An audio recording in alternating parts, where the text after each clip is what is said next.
You may have found, when looking at an ant, that you begin to wonder where it came from and how it got here. Well, a long and dangerous journey has had to happen for that ant to get there.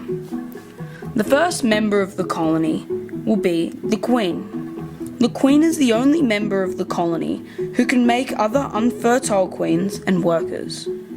So to start from the beginning, an already established colony on a warm, humid day or evening will send a pheromone into the air, signaling other colonies of the same species that it is time for a nuptial flight to occur. A nuptial flight is when virgin queen ants and male ants, or drones, take to the skies and mate. Once the male and females have mated, the drone or male will immediately die, and the queen, who now has enough sperm to lay eggs for a lifetime, falls down to the ground to find a suitable place to start a colony. The queen will be searching for a rock or some place to dig her claustral chamber. A claustral chamber is a small space of which a mated queen will reside before she has a colony. From her claustral chamber, she'll take off her wings by ripping them off onto the ground. She does this because she'll no longer have use for these wings, and because of the many months that she will be underground without workers to forage food for her, she'll have to live off this mussel stew which she used to use to operate her wings.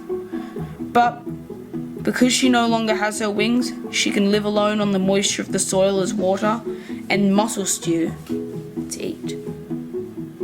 While the queen cares for her eggs, she will be faced for many challenges, like predators, such as other ants, birds, and us humans.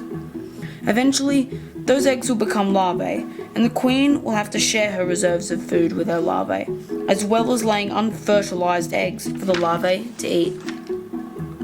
This goes on until the queen has her pupae.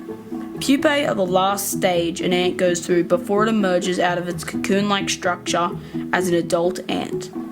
The queen's first generation of workers are called nanitics, and these workers will usually be quite small and shy. Until the colony grows in size, the nanitics will be very cautious, until slowly but steadily the colony will get larger by foraging for sugars to keep the ants energetic and protein for the growing larvae to feed on. The colony will also require water as hydration.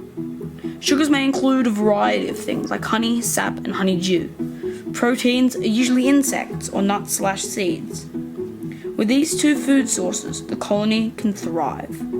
Weather also plays a major part because hot weather increases the energy of cold-blooded ants, and in winter, the progress may be delayed.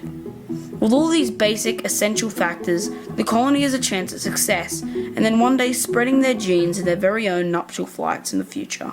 And so the circle of life continues.